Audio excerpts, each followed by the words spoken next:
Earlier, I had served at the NSC as Director for Oceania and Indo-Pacific Security, in which capacity I spent a fair amount of time working on China's relationship in the polar regions. My comments today will focus on the strategic and military importance of Greenland to the United States. Beginning in 2019 and continuing to today, President Trump has brought critical public attention to the question of Greenland's strategic significance in the Western Hemisphere and to America's national security. But it is critical to acknowledge, while that this topic has only recently gained widespread public attention, Greenland has long been a focal point for U.S. strategists looking to safeguard the periphery of our hemisphere. Before reviewing the history of U.S. interest in Greenland's security and the threats that adversary influence or control of Greenland can pose to the United States, I want to make a general point about the ongoing dialogue concerning potential U.S. acquisition of Greenland. First, I do strongly support President Trump's stated effort to bring Greenland closer to the United States. As I'll mention in this testimony, the administration has several excellent options to do just that. Second, and I think this is an important point that has been overlooked, the current debate has unfortunately become centered on the Kingdom of Denmark, rather than on the people of Greenland themselves. Denmark is a key ally of the United States, both bilaterally and through NATO. Danish servicemen have fought and died alongside their American friends for decades in World War II, Korea, Iraq, and Afghanistan.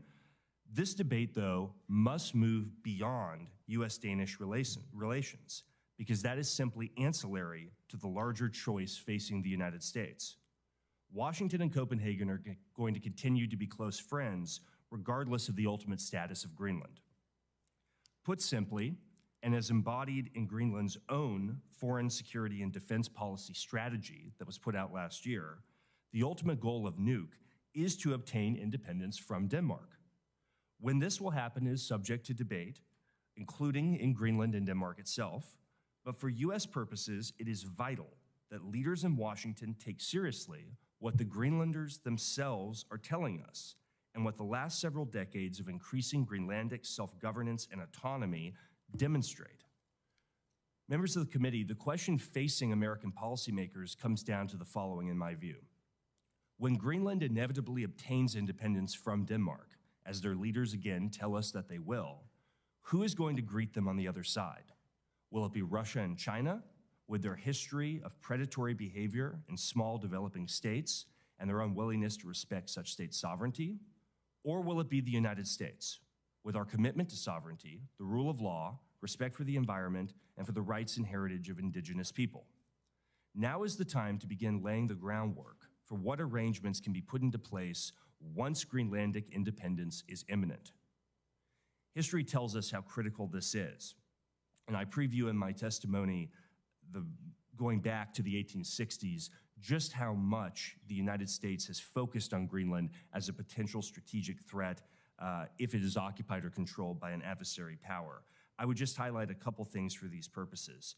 The U.S. actually occupied Greenland during World War II because it was so essential that we keep the Nazis from occupying it and being able to base U-boats from there, or potentially to launch bombers against the east coast of the United States from Greenland. The United States has attempted to purchase Greenland at least 4 times, depending on how you count, starting in 1867 and as recently as 1955. Administrations of both parties, Harry Truman, Franklin Roosevelt, Dwight Eisenhower, all seriously considered bringing Greenland closer to the United States because the strategic logic is so clear. The island has 27,000 miles of coastline. At its shortest point, it's about 1,100 miles of flying time to the United States. Over the past several decades, foreign vessels have repeatedly arrived in Greenlandic waters without proper authorization or in violation of NATO protocols. In one instance, a Russian submarine actually showed up in Greenlandic waters and was discovered by accident. Unfortunately, our friends in Copenhagen have not devoted the defense resources necessary to ensure that Greenland and the coastline and the airspace is protected the way that it should be. As during the Cold War, the Greenland-Iceland-UK gap remains an area of considerable strategic concern for the United States as an area for submarine passage going to the east coast of the United States. And finally, the United States has significant interest in the space base at Bitufik, which obviously remains one of only 2 U.S. Arctic facilities one of only 2 U.S. Military bases in the Arctic at that altitude that would serve strategic space interests, and there is no redundancy if we were to lose one of them. China and Russia have demonstrated their interest in finding weak spots in the Arctic in recent years, dramatically increasing their capabilities. China has preposterously called itself a near-Arctic power. It has launched a Polar Silk Road initiative with the intention to do in the Arctic what it has long done in Africa, Southeast Asia, and the Pacific, undermine sovereignty of developing states at the expense of regional and global security. Finally, I would just mention a couple things on how the United States could best bring Greenland closer to the United States. We have a couple options. One, we could make Greenland a territory, an insular area. We have 14 insular areas in the United States: Guam, American Samoa, US Virgin Islands, to name a few. That's certainly an option. They all have various levels of self-government. They have various levels, depending on Congress's intent, they have various levels of day-to-day autonomy. Alternatively, the United States could offer a compact of free association to Greenland, similar to what we have with the Marshall Islands, Micronesia, and Palau. This is, in my view, an excellent option whereby sovereignty by Greenland would be maintained. At the same time, the United States would have a defense obligation and defense access to Greenland that would ensure that our strategic interests in the island are upheld. This would grant us also the right to deny military access to an adversary power who sought to use Greenland for its own purposes. While both these options present opportunities and challenges, the point I want to make is this, Mr. Chairman, Ranking Member: the United States is running out of time to develop a coherent strategic response to an independent Greenland. The security stakes are too high to allow Greenland to obtain independence without a plan in place for the U.S. to ensure our core strategic interests are assured. As stated above, excellent options do exist and can be implemented given appropriate attention, focus, and will from the administration and Congress. Thank you, Mr. Gray. Mr. Marchese. Thank you very much, Chairman Cruz. Chairman Cruz, Ranking Member Cantwell, and honorable members of the committee. Thank you for the opportunity to appear before you today to address Greenland's mineral riches and, more specifically, the potential development of a critical minerals industry. I'm Anthony Marchese, and for 12 years have been chairman of Texas Mineral Resources, a public traded company that, along with a partner, is developing the Round Top Project, a world-class critical minerals deposit just outside El Paso in Senator Cruz's home state of Texas. Round Top's diverse array of critical minerals, when combined with my 30 years experience in the capital markets, I believe gives me a unique perspective on the discussion of Greenland's riches. As the world's largest island, roughly 1.5 times the size of Alaska, Greenland presents a mining conundrum. On one hand, it is a treasure chest of not only critical minerals, but base metals, precious metals, and industrial minerals. A map prepared by the government of Greenland illustrates the obvious. Greenland's entire coastline holds what is indisputably one of the world's greatest collection of minerals in one jurisdiction. Throw a dart at any portion of the coastline, and you will undoubtedly hit a potential world-class target. Conversely, the sheer topography of Greenland presents significant challenges. 1 mile thick ice in its interior, covering 85% of the country, winter temperatures averaging 16 degrees Fahrenheit, and thick sea ice, which potentially create clogged shipping lanes. While geological maps of Greenland present a vast array of critical mineral deposits along its coast, the presence of such deposits is only a starting point for exploration.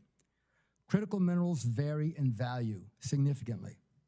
Rare earth minerals such as cerium and lanthanum, although considered critical by the U.S. Geological Survey because they're part of the rare earth minerals basket, are not as valuable as neodymium and praseodymium, which are essential for magnets and batteries.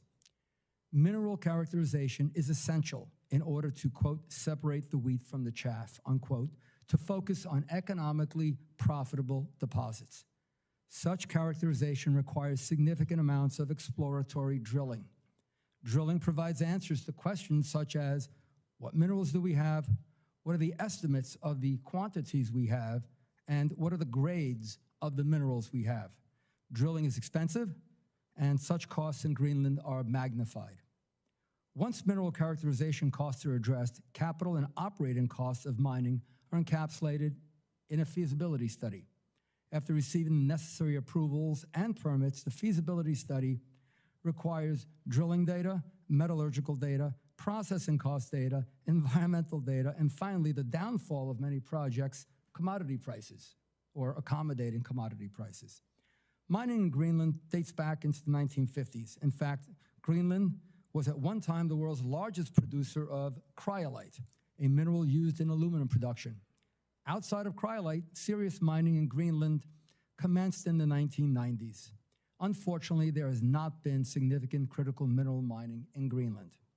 In 2021, the government effectively ended a promising rare earth project because uranium would be mined as a mineral byproduct. As a result, Greenland banned uranium mining due to local indigenous opposition. Interestingly, a study sponsored by McGill University in Canada several years ago found that over 85% of the population surveyed favored mining, with the exception of radioactive materials. Without characterization, we do not know if future mineral deposits are accompanied by uranium, thereby potentially limiting development unless there are policy changes. An acquisition by Greenland by the United States could take many forms. I believe Alex just mentioned those. There needs to be a determination as to which regulatory authorities, if any, would govern mining projects. In the United States, the Bureau of Land Management and the U.S. Forestry Service govern mining regulations on federal lands, while states like Alaska also give serious consideration to the desires of the indigenous population. At the present time, Greenland's 56,000 inhabitants are predominantly Inuits, an indigenous population which has a strong voice in environmental policy along with the governments of Greenland and Denmark. Regulatory authorities are critical to an examination of the economic incentives for mining. Characterization of mineral deposits is time-consuming and expensive, tantamount to venture capital investing. The USGS could provide government funding for such characterization to lessen the exploration risk for private industry. In this regard, it is imperative to remember that capital costs for Greenland projects are highly variable. Frigid winters create many restrictions, significant hurdles for timely project development. Lack of infrastructure such as roads, fuel, electricity, and housing exacerbate capital costs. Workforce needs would require the import of foreign labor, given that skilled mining labor is minimal in Greenland. Metallurgical expertise necessary to process mineral material would present further challenges, as such expertise is generally available primarily in Asia. Greenland's mining challenges would likely require the U.S. government to provide significant financial assistance in order to attract private capital, with funding needs required in both upstream and downstream development. Short-sightedly, current U.S. policy provides funding solely for downstream development, which has been a severe impediment to our own domestic production. In conclusion, mining in Greenland can likely attract capital by providing significant financial incentives while simultaneously aligning local politics and environmental regulations in an effort to create a supportive investment climate for private industry. Thank you for your attention and interest, and I am pleased to answer any questions you may have. Thank you, Mr. Marchese. Dr. Mercer. Good morning, Chairman Cruz, Ranking Member Cantwell, and members of the committee. My name is Dr. Jennifer Mercer, and I'm the head of Arctic Sciences in the Office of Polar Programs at the U.S. National Science Foundation. Thank you for the opportunity to participate in today's hearing to share the important research and collaboration that NSF is facilitating in Greenland. NSF has an important mission of supporting the U.S. research enterprise and fostering U.S. STEM talent. NSF's support of research facilities also establishes a U.S. presence in the Arctic and demonstrates our capabilities as a nation and builds goodwill with other nations. This research is important in the polar regions where, as you know, Russia and China are increasingly seeking to extend their reach. I oversee both scientific research conducted in Greenland and the research infrastructure that enables research funded by NSF, other federal agencies, and by international partners that advances U.S. national interests. I was born and raised in South Dakota and completed my undergraduate studies there. After earning my PhD in New Hampshire, I was a researcher at the University of Wyoming before joining the federal government, first in the Department of Defense and then at NSF. The first time I deployed to Greenland was 15 years ago, bringing with me a decade of experience as a researcher in Antarctica. And I'm excited to share with the committee why Greenland is so important to the U.S. science and engineering research enterprise. The polar regions have a long history with both U.S. scientific research and defense operations. Greenland was strategic during World War II and the Cold War for the U.S. and its allies. It was the site of Camp Century, where the U.S. Army established an operational base under the ice. Efforts like this taught us a lot about ice sheets and snow mechanics and how to operate in these extreme environments, knowledge and methods that we still use today in both the Arctic and Antarctica. NSF has an established relationship with the government of Greenland, which has authority over research there. All of the research activities that NSF supports in Greenland are conducted consistent with Greenland law and regulations. NSF collaborates across the U.S. government with the Department of State and several Department of Defense services. NSF funds the research capabilities as well as research projects on the U.S. Coast Guard's icebreaker Healy, which visited Greenland last summer. NSF facilitates research logistics in the Arctic on a cost-reimbursable basis for NASA, NOAA, and other agencies that are supporting activities there. U.S. scientific research spans from the marine environment to the coastal villages and towns to the top of the Greenland ice sheet. Today, about 80% of Greenland is covered in ice, and at its thickest points, it is nearly 2 miles deep. It is a massive feature that is important for understanding variability in the Earth's land ice and is an ideal location to study atmospheric circulation. Research in the coastal waters is important for understanding marine ecosystems, ocean circulation, and the submarine environments which support fishing and vessel navigation. NSF awards support upwards of 300 people at 15 to 20 research locations throughout Greenland each year. NSF's main operational locations are the village of Gangalussuaq and the United States' Pituffik Space Base on the west coast, and Summit Station and Raven Camp on the Greenland ice sheet. Raven Camp serves as a training site for the New York Air National Guard's 109th Airlift Wing that operates the ski-equipped LC-130 aircraft fleet, the only fleet of its kind capable of landing large loads of cargo and fuel on skiways. The U.S. is the only country with this capability. The LC-130 is the backbone of transportation within Antarctica and on the Greenland ice sheet. Summit Station is the only high-altitude, high-latitude, inland year-round research station in the Arctic. Summit sits at a physical elevation of over 10,000 feet. It was established in 1989 as an ice drilling camp. Year-round operations began in 1997, focusing on continuous atmospheric sampling and measurements.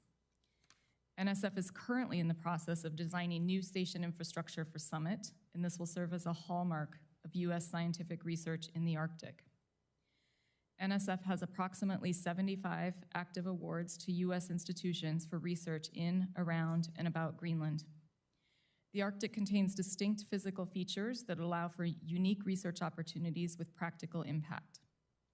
And these are just some highlights of the important scientific study happening in Greenland, where the U.S. is a leader and a collaborator in research. Thank you for the opportunity to testify today, and I look forward to your questions. Thank you, Dr. Mercer. Dr. Pincus.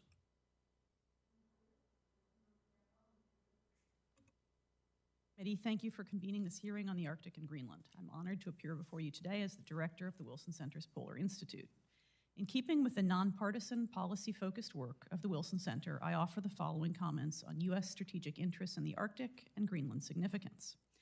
My bottom line up front is that the Arctic region, which has important and enduring strategic significance to the United States, has taken on an added measure of global importance due to its natural resources, emerging shipping lanes, and relevance to space issues.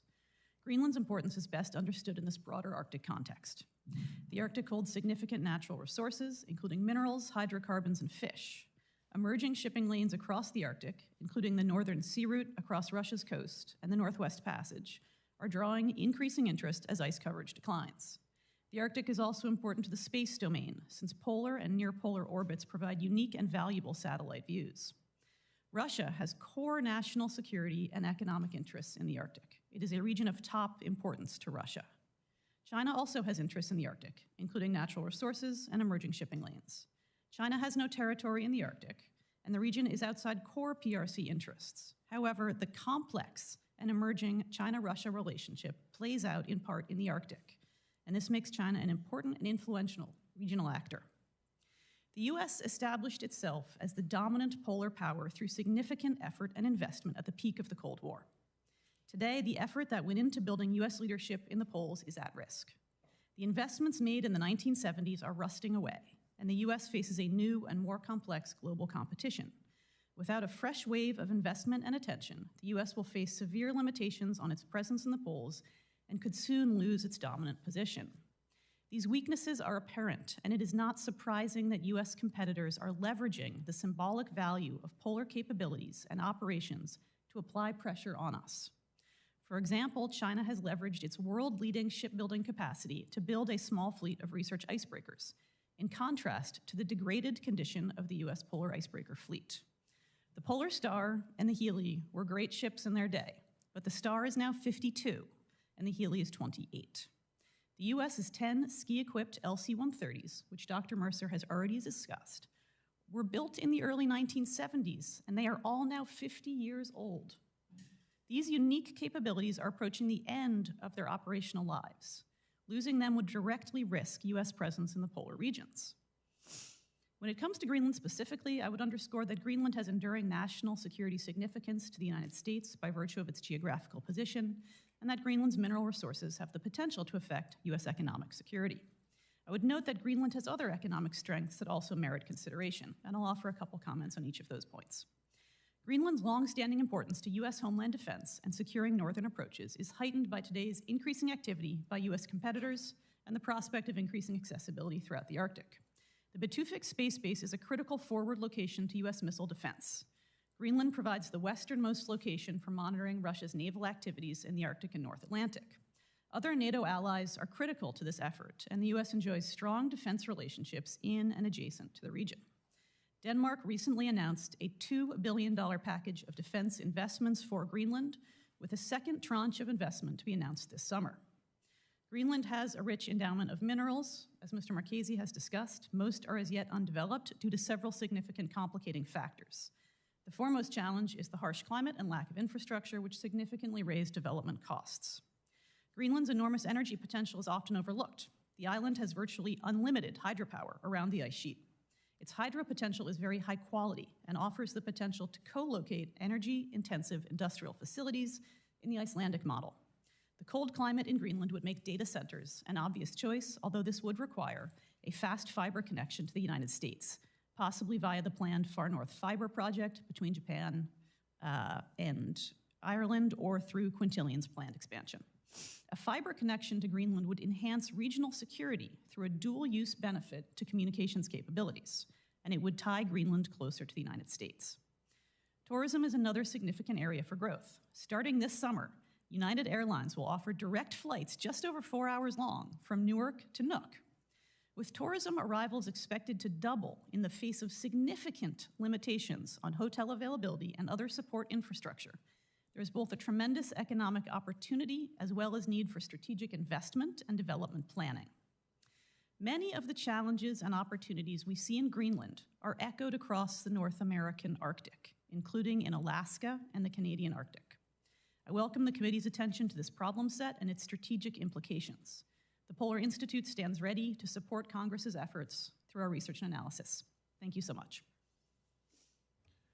Thank you to each of the witnesses for your very informative testimony. Senator Sheehy is going to be presiding over the Senate in a few minutes, so he has asked if he can go first, so I'm going to yield my time initially to him and recognize Senator Sheehy. Thank you, Chairman. Thanks, all of you, for your testimony. Very enlightening. For Dr. Pincus, a question directed your way. It seems like you have a pretty informed policy view on this. You know, the only constant is change. And right now we're seeing aggressive territorial expansion efforts from Russia, obviously through force. And China is literally building islands to expand its sphere of influence, not just in the South China Sea, but as you correctly pointed out, using every tool at its disposal to grow its influence elsewhere. I think the discussion we're having here is a common sense discussion about how we can maneuver ourselves to ensure that an extremely important piece of real estate, which at the end of the day is what we're discussing, whether it's data centers, whether it's critical minerals, whether it's shipping lanes, does not fall into the wrong hands. And from your policy perspective, what is the best approach? And I think then I'll move to Mr. Gray as a secondary. What do you think is the best outcome? What's the best approach to achieve what we think the best outcome can be so that we do not allow Greenland to become a territory of our adversaries in the very near future? Thank you so much for that question, sir. I would say that from a policy analysis perspective, which is my background, the U.S. has a range of policy options in Greenland. The choice among them entails a consideration of priority, risk, and cost. And the President and Congress will make those determinations and set policy.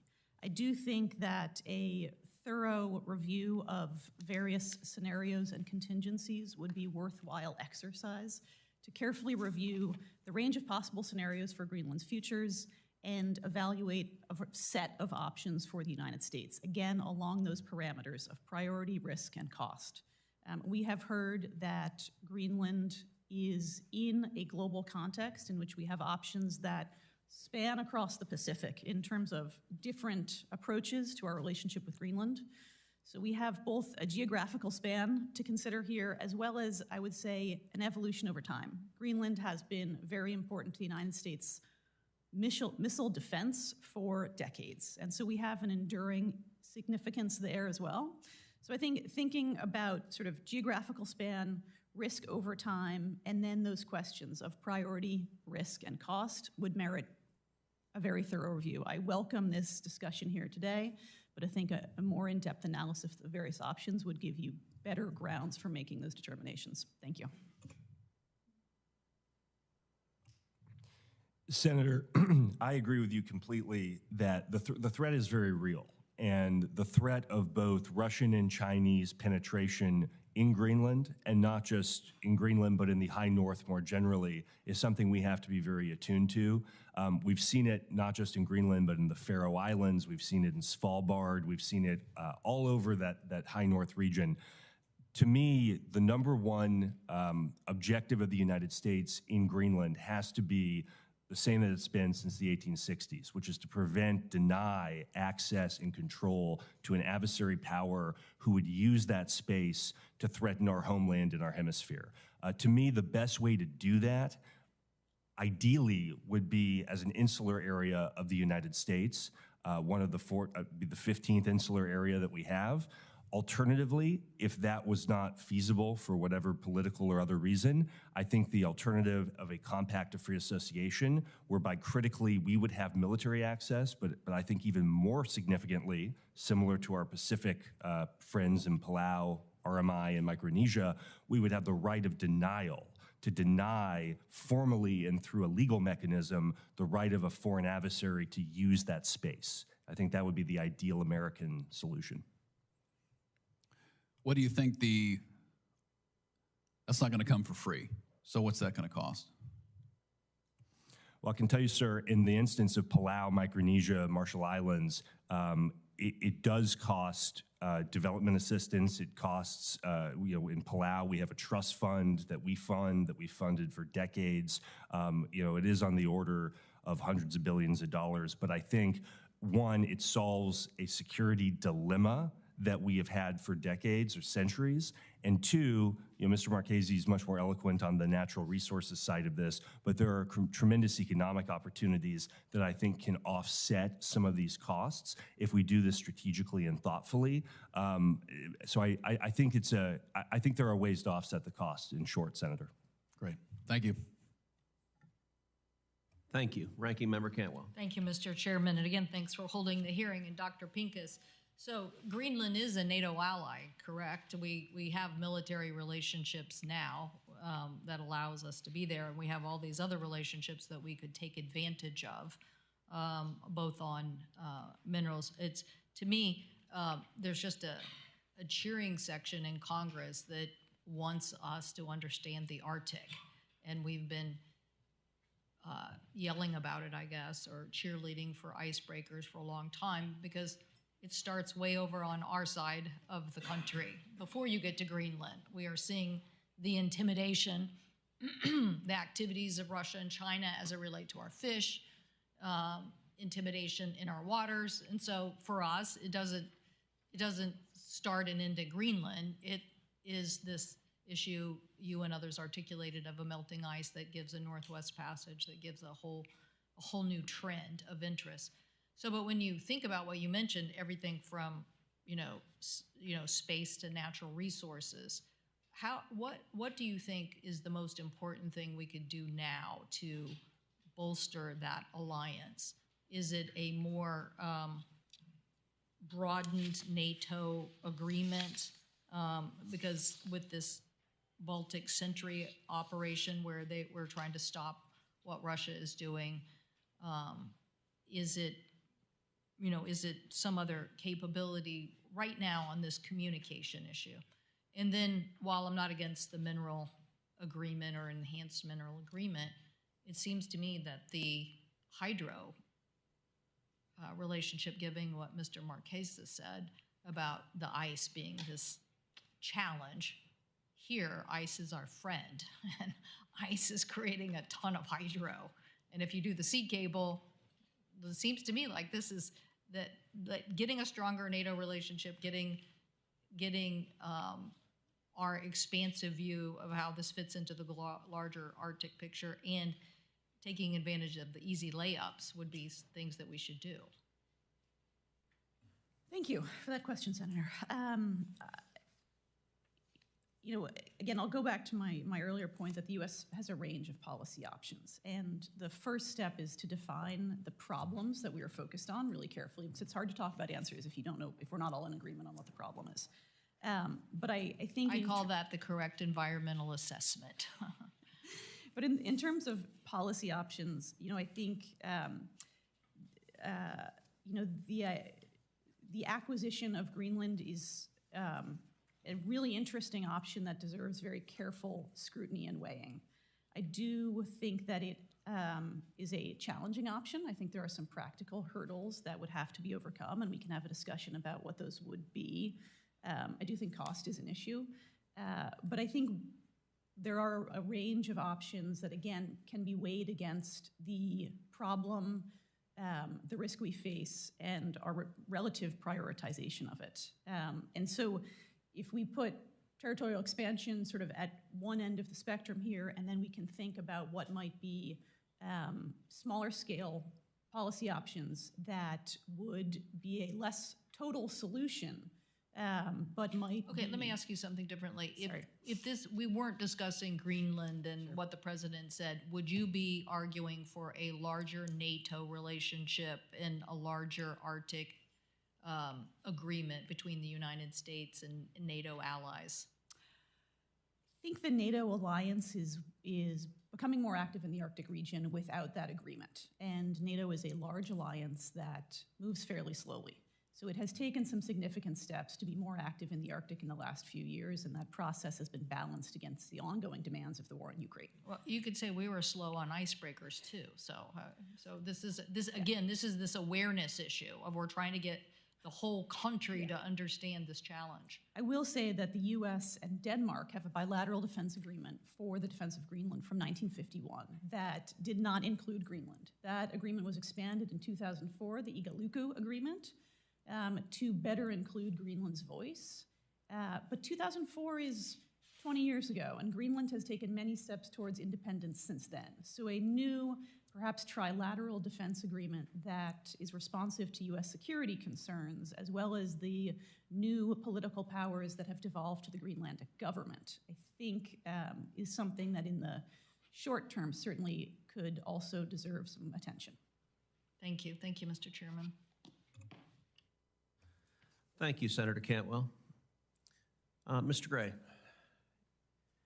if the United States were to go forward with attempting to acquire Greenland, it would likely require the active agreement of Denmark and also the vote of the people of Greenland that this was a mutually beneficial step.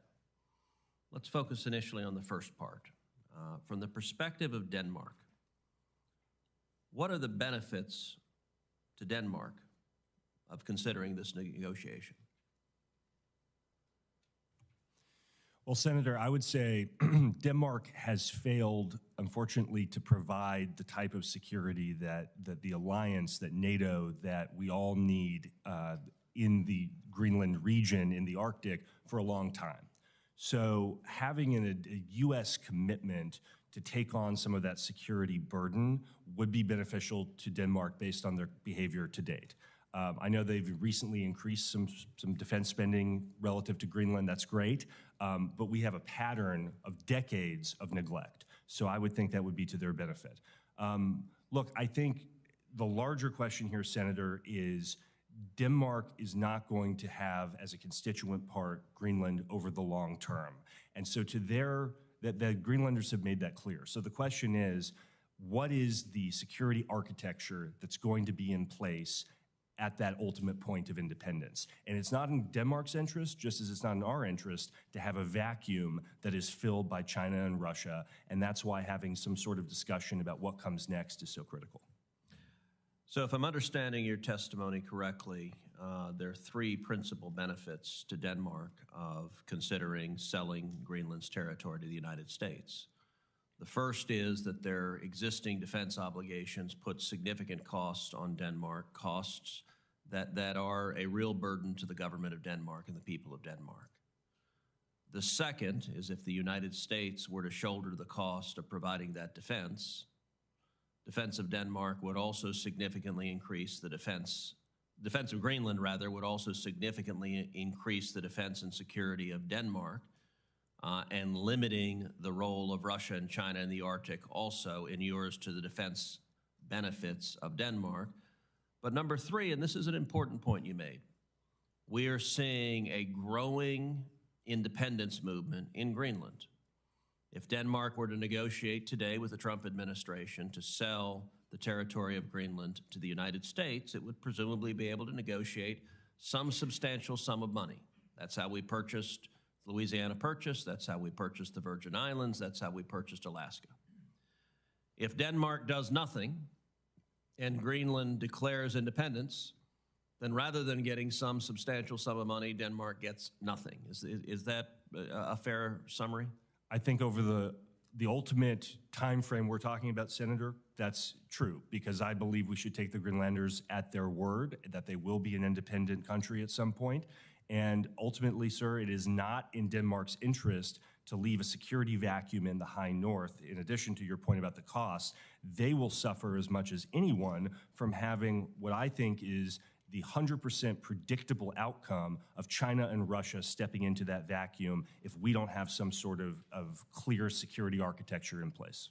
So I think that's very powerful. Let's turn to the benefit to the Greenlanders. And Mr. Marchese, I think if this were to proceed, it would in all likelihood require a referendum of the people of Greenland making a choice. Do you want to become an American? Do you want to join the United States as a territory or in some other legal structure?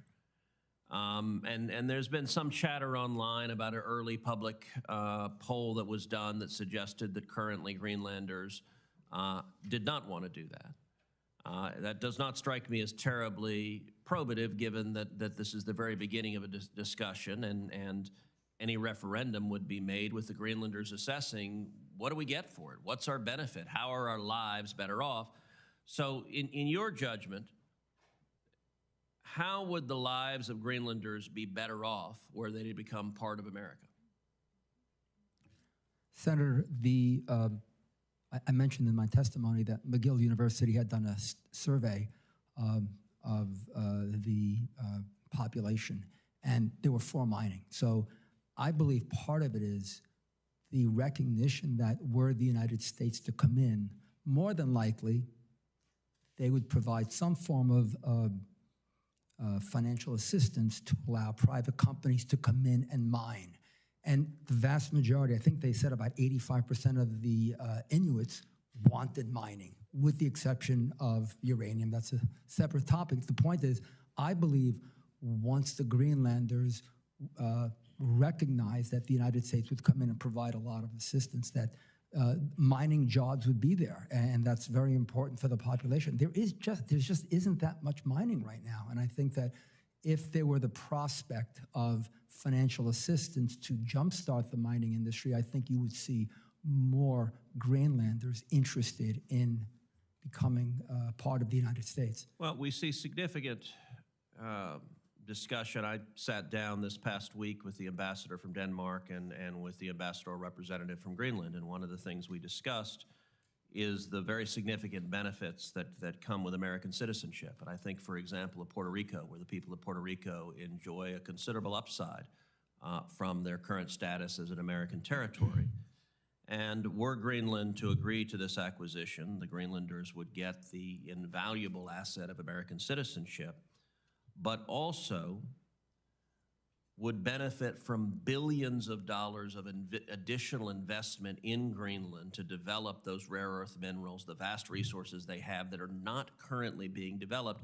Tell us, how would the investment increase, and how would that benefit Greenland and America if Greenland's status were to change such that it were part of the United States? Senator, the first step, as I mentioned in my testimony, would be to actually provide, I believe the USGS would be the best forum or the best agency to do this, but with the USGS's assistance, undertake a massive mineral characterization in the country. Well, first of all, that in and of itself, it's not a short-term process. That's probably a few years to do that. That in and of itself would provide jobs for people. Remember, there are only 56,000 people there, so you don't need that many to be happy to have the entire country be happy. So the USGS comes in, provides some assistance to map, in essence, map the area to figure out which deposits are real, which deposits are not real. Once you do that, then you start getting into convincing companies to put money in, and that provides even more jobs. So I think even before you start putting a shovel in the ground to create a mine, you have, in my opinion, the potential for thousands of new jobs in a mining industry. I mean, at the end of the day, Greenland, in my opinion, can become with obviously responsible environmental oversight, can become a major international producer of all types of minerals, not to mention, as Senator Cantwell said, a potentially large hydro industry. And that in of itself requires, forget about rare earth minerals, but as an example, the hydro industry would require a tremendous amount of jobs.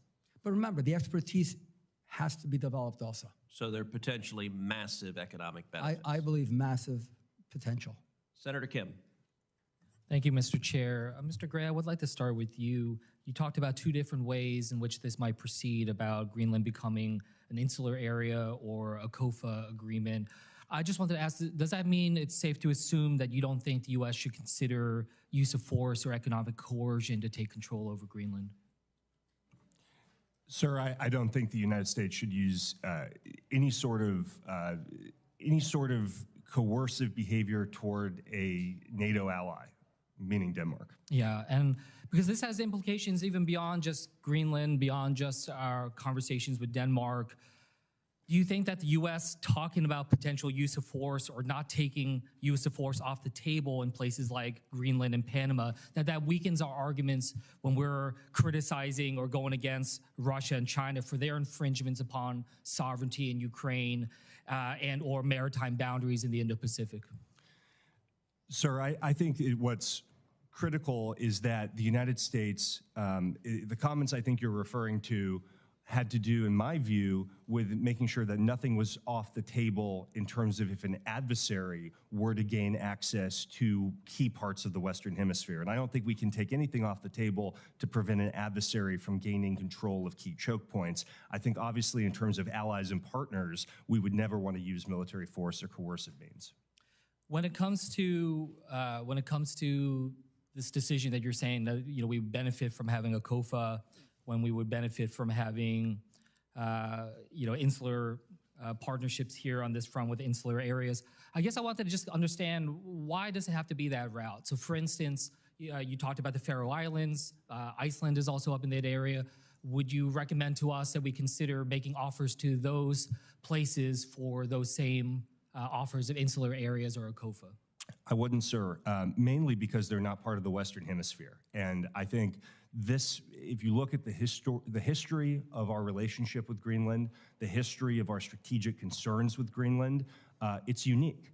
And it really is, if you go back and look at the history of the United States in the World War I period, when we were negotiating with Denmark to retain, to purchase the Virgin Islands, one of the things that we did at that same period was we actually waived the Monroe Doctrine, one of the few times we've ever done this, and told the Danes that we had no objection to them gaining additional political control over Greenland, which wasn't fully established at the time, as part of our larger negotiations over purchase of the Virgin Islands. So this is clearly within the framework of the Monroe Doctrine, of hemispheric defense, of kind of traditional U.S. strategic conceptions of the outer perimeter of our hemisphere.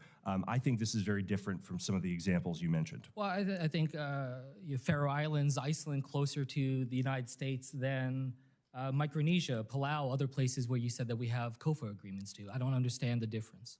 Well, those, sir, I think are uniquely important because of their strategic location relative to the Indo-Pacific and relative to some of the scenarios that might be important for us in a military contingency. And you know that, I'm sure, the history of how we acquired those and why they continue to be so critical. I guess what I'm just trying to get across here, and I also had conversations with Greenlanders over the course of the last week, is everything that we're saying here in this room, we're all in agreement that there's strategic value in Greenland, and we should be pushing forward on the icebreakers and so many other things that we should be doing. But I feel like we are getting in our own way by having this conversation about acquisition at a time when that's not even needed. I mean, I'll be honest with you, the Greenlanders I talked to were insulted that we were talking in this way about their own land, as if they're not even there, as if we can just purchase this and buy this, as if they are just an object. And that's what they said to me, that it feels like we're saying they are an object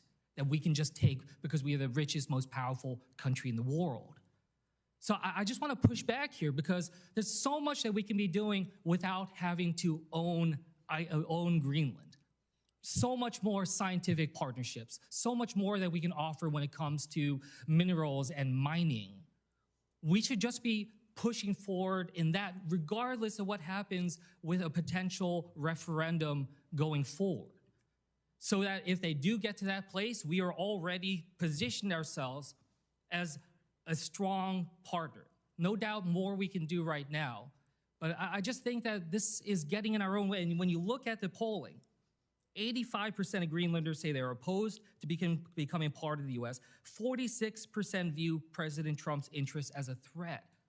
If we are trying to solidify our relationship with them, especially in some post-independence position, we are burning those bridges. We are sowing sense of distrust right now that I think would make it even harder for us to be able to achieve that later. And with that, I'll yield back. Thank you, Senator Marino. Dr. Pincus, there's been much discussion of late on Greenland, but I think what's underappreciated is something that you were trying to focus on, and that's the importance of Greenland to a whole host of U.S. strategic interests that are there. And obviously, yes, we need to develop a good working relationship, a good partnership with Greenland. You mentioned the Space Force base that's in Greenland. It's a critical forward operating location. It is the department's northernmost installation. It hosts radar systems that are essential to our missile defense.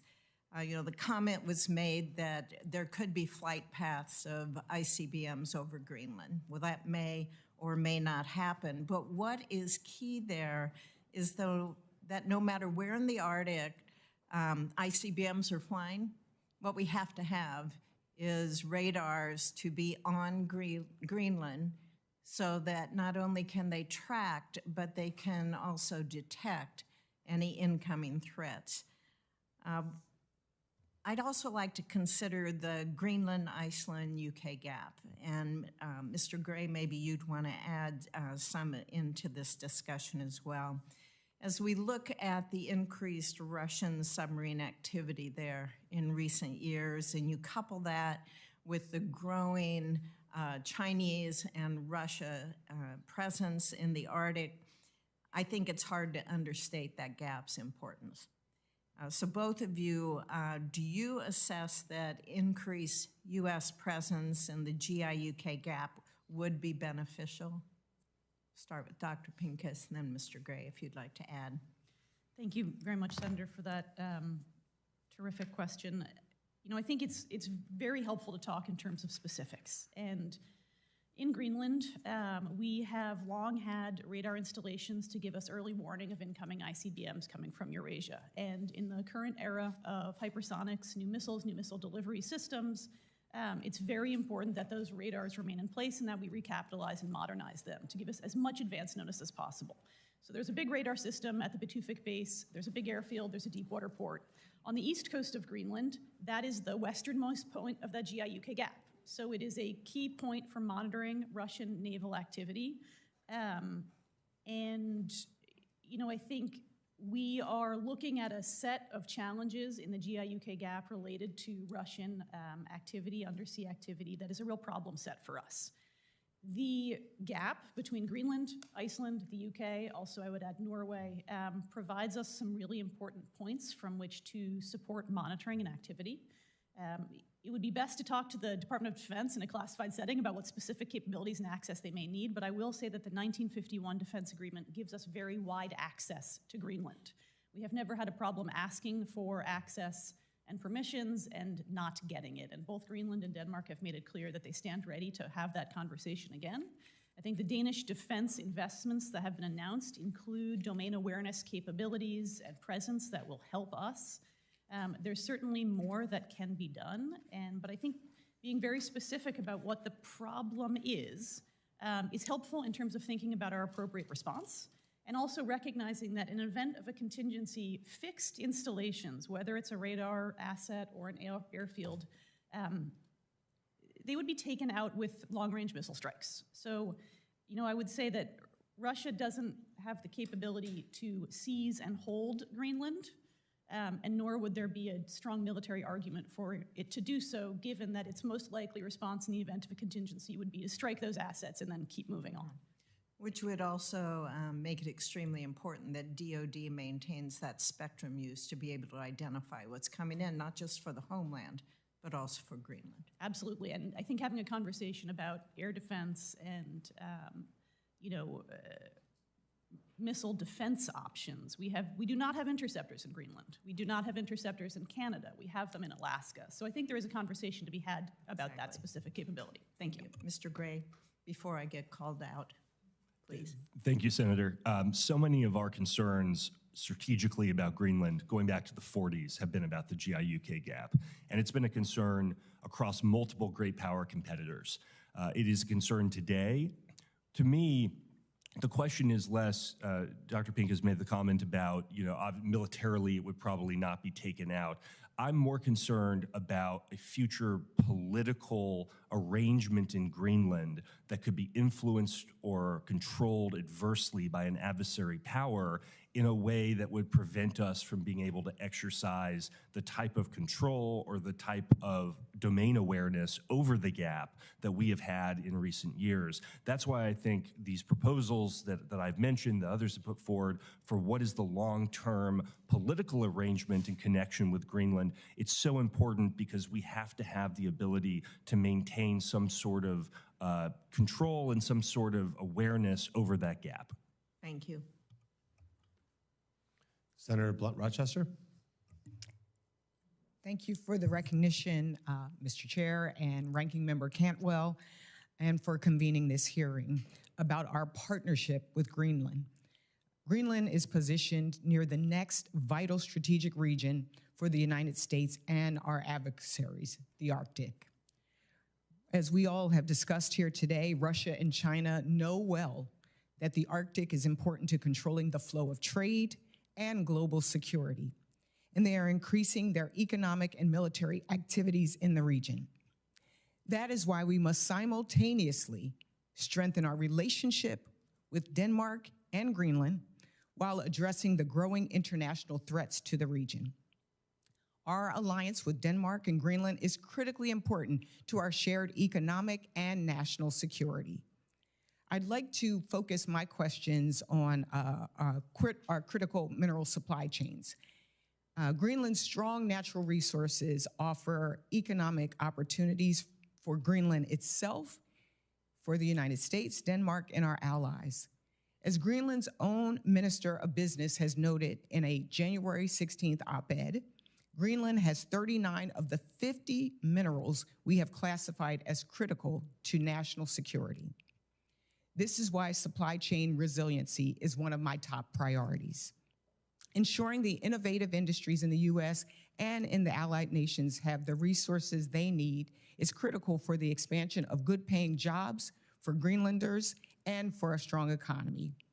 And we really need to make sure that we put a fine point on the fact that we desperately need a national strategy for our supply chains, which is why I'm happy to be working in a bipartisan way with Senators Cantwell and Blackburn. Dr. Pincus, how would you say we can strategically leverage and work with Greenland on their abundant critical materials to enhance the resiliency of domestic industries, our domestic industries? Thank you, ma'am, for that question. Greenland has abundant minerals. They have been discussed extensively by Mr. Marchese. I appreciate those facts. There are significant challenges bringing those minerals to market. And there are, as he's also discussed, there are conditions that increase the price. It's a harsh climate. There's very little infrastructure. And so companies operating in a market context are generally going to look elsewhere. And this is amplified by a global context in which mineral prices are volatile. And a mine is a long-term bet. We're talking a 20, 30, 40, 50-year bet. And under that current set of conditions where you have to spend a lot of money up front to develop a mine in Greenland, and you don't know what the prices are going to be in 20 years when your ores spit out, it's hard to justify that. That would require non-market interventions to overcome, whether it's government funding roads and infrastructure, providing grants or special investment vehicles to provide capital that is not available in the marketplace. That problem set exists in Alaska and also in the Canadian Arctic as well. The North American Arctic has abundant natural resources. They're in the United States' backyard. It's very tempting to construct those short supply chains. But the price challenges remain. And I think if we can find solutions to help overcome some of those challenges, our domestic supply lines would be much stronger. The environmental standards across North America are the highest in the world. The problem is solving for these non-market interventions that are required. And I think that is going to be an ongoing challenge, and we can think creatively about some new technological tools that could be brought to bear, about joint partnerships. Our allies are also interested in breaking China's stranglehold on critical minerals. So the extent to which we can find common solutions, I think that's terrific. Are there any new initiatives that we should know about or consider? I think we have agreements on minerals with a lot of our close allies, and that is something that can continue to be advanced. The U.S. government has taken important steps to, identify novel tools and make funding available, and I think if it was easy, we would have done it a long time ago. It's also important to remember that processing remains China's key stranglehold. There are critical minerals around the world, but China controls almost all of the processing chain, and we can't just secure access to minerals, we need to break their grip on processing. Just to follow up on Senator Kim's points, I'm curious, in your opinion, in what ways can we build on our strong historic partnership with Greenland while respecting sovereignty and our commitment to our NATO allies? I would echo what Mr. Gray has said about making this, putting Greenlanders at the center of this conversation and listening to them carefully. They very clearly want independence. They're interested in developing their minerals, but also are very concerned about environmental standards. The Greenlandic government took on the authority over natural resource decision-making in the 2009 Self-Government Act. So Greenlanders fought for the right to control their natural resources, and I think it is unlikely that they would be willing to cede that control. So as we move forward with this conversation about potential acquisition, I think, as Mr. Marchese mentioned, the importance of the regulatory authorities will continue to be at the center there. Great. Thank you so much. I yield back. Well, thank you. Now I recognize myself. So question for all of you, just a quick hits here. So start with you, Mr. Gray. Some of my colleagues on the other side of the aisle have called President Trump's desire to purchase Greenland a clickbait distraction. Yes or no, do you characterize this conversation as a clickbait distraction? No, and it wasn't when Harry Truman or Andrew Johnson or Dwight Eisenhower did it either. Okay, Mr. Marchese? No, sir. We have a lot of mineral potential there, and it's certainly one of the options we have moving forward. Dr. Mercer? Thank you for that question, but I apologize, that's outside the purview of my agency. Okay. Dr. Pincus? Not at all, and I would note that President Trump's expressed interest in Greenland during his first administration yielded very significant steps forward in the US-Greenland relationship. I would point to the reopening of our consulate in Nuuk as a landmark accomplishment that has done tremendous good for the US-Greenland relationship. That was a direct result of his intervention as his first term. Thank you. Perfect.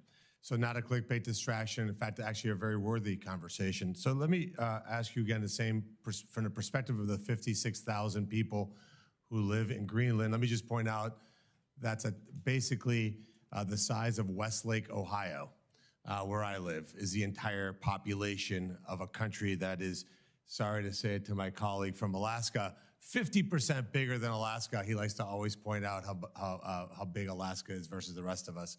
So, Mr. Gray, if you were a Greenlander, would you rather have be part of America, a $27 trillion economy, or part of Denmark, that's a $407 billion economy, given the strategic imperative, the cost of investment, the ability to yield money from the international markets, the ability to defend yourself against Russia and China, where this is going to become a strategic imperative? Who would you rather be on the side of there? Well, Senator, I think the answer is obvious that it's the United States, but the question for me is not between Denmark and the United States. It's between the United States and China and Russia. And I think that answer is even more obvious. And your colleagues had mentioned something about sovereignty. To me, this is about preserving the sovereignty of the Greenlanders from countries, from adversary nations who have a long history of undermining just that type of sovereignty when our tradition has been to uphold and protect it. And Mr. Marchese, if you think about, let's say Greenland became a sovereign, independent country, 56,000 people. How would it possibly be able to afford the kind of infrastructure improvements, mining operations, and the ability to provide for its own people as an island, literally and figuratively, financially? Senator, by itself, first of all, it's obvious now that there isn't any, again, according to my purview, mining there. So clearly something needs to be done. I believe that Part of the problem is the way this is being, I hate to use the word sold to the public. I don't think we're emphasizing enough of the benefits that the Greenlanders would get, specifically jobs. I mean, I believe when people say 85% are against it, I think part of the perception is it's a land grab and we're just going to impose our will upon them, versus trying to soften the image by saying, guys, and women, we're going to be giving you high quality jobs. Mining jobs pay significantly more than average wages across the board. So I would be trying to emphasize the economic benefits to the population, because I don't believe that message has gotten through. But it is clear that without some form of U.S. intervention, that the Greenlanders by themselves just can't make. It's a $3.5 billion GDP. That's smaller than some of the mines in the world. So they need help. Yeah, I'll close with this. It strikes me that to my colleagues on the Democrat side, and look, I've had an entire almost 6-week term in the United States Senate, so as the new guy on the block, it strikes me that the knee-jerk reaction of anything that President Trump says has to be met with a complete irrational response that it's bad before ever even processing it is what prevents us from getting great things done. I mean, I think at the end of the day, what we should do is recognize that we have a commander-in-chief that knows the difference between Greenland and Greenville, and that is actually capable of putting a deal together that is his actual forte. And if we can put a deal together where the United States of America can acquire Greenland and the people of Greenland are happy, it should be an absolutely bipartisan attitude. And I hope that my colleagues will get there. And I will yield my time and then recognize our senator from Michigan, who did not win the National Football Championship this year. Thank you, Senator Moreno. That is true, but the University of Michigan is always very excited to beat Ohio State. That is really the only game that matters every year for Michigan. Before getting to my questions, I want to first share that I recently had the pleasure of speaking with the ambassador of Denmark and the head of representation from Greenland to discuss our long history of military and economic cooperation. Greenland and Denmark are steadfast in their commitment to prioritizing collaboration with allies like the United States, whether that's through increased coordination related to critical minerals, partnering on scientific research, or navigating the security concerns that are very real in the Arctic. And certainly that's why I find it troubling that while our ally is aggressively and actively seeking increased partnership with the United States, we have President Trump that insists on purchasing land that is, let's be very clear, it's not for sale. It's just simply not for sale. The president suggested that the United States needs to own Greenland to defend our national security is wrong. In fact, threatening our NATO allies really in this fashion undermines our shared mission to work together as allies to counter both Russia and Chinese footholds in the Arctic, as well as around the world. Our strength as a country is economic, it's military, but it's also our friends and allies, which are incredibly important for national security. Despite his emphasis on the strategic importance of the Arctic, President Trump has already threatened to upend our economy and our relationship with another Arctic ally with tariffs against Canada. And in recent events with the proposed tariffs, Canada did give commitments that they had already agreed to. Let's be clear, the Canadians already agreed to do the things that Donald Trump threatened and then said, oh, I'll release the tariffs, even though we just got what Canada has already done in terms of investing in enhanced border security, something I feel passionate about. So I'm concerned we're seeing the same thing here. Reckless foreign policy and economic policy ideas that really have no benefits for Americans and distract us from what we really need to be focused on. So I'm disappointed that today we have to address another ill-advised Trump administration move against an ally instead of focusing on improving our strategic coordination against those who do not share our values or our goals. So with that, I have a few questions. First off, Dr. Pincus, Michigan certainly knows the importance of maintaining our Coast Guard's ice-breaking fleet. Great Lakes icebreakers are designed to extend the operating season in Great Lakes ports, and they keep our shipping lanes open throughout a longer season than would otherwise happen. As we've discussed today, the rapidly changing Arctic landscape marked by melting ice and increased accessibility means that icebreakers are going to play an even more pivotal role to maintain shipping in the Arctic. So my question for you is, given the growing competition from our adversaries, not our allies, our adversaries in the Arctic, what challenges do you believe we need to overcome to increase our icebreaker fleet? Thank you, Senator, for that question. We have significant challenges with U.S. icebreaking. Our fleet is at perhaps its lowest historical point, and that is a weakness that is being exploited by our adversaries. We see Chinese icebreakers in the Arctic every year now, and I don't think that's a surprise. I will say that the challenges we face with regards to icebreaking are not unique to icebreakers. They are symptomatic of the broader problems plaguing U.S. shipbuilding as a whole. The Wilson Center has undertaken extensive stakeholder consultation on these issues. What we have heard is basically this: government is a bad partner to do business with. The industry in the U.S. and beyond faces a list of challenges: availability and stability of funding for shipbuilding, competition for skilled labor. It is hard to build an icebreaker. It takes unique welding expertise, for example, and inefficient trade barriers. Government clients are risk avoidant and let perfection be the enemy of progress. So I think while we have some major comparative advantages over China, particularly in our strong network of alliances, we can leverage those more effectively to improve icebreaker construction.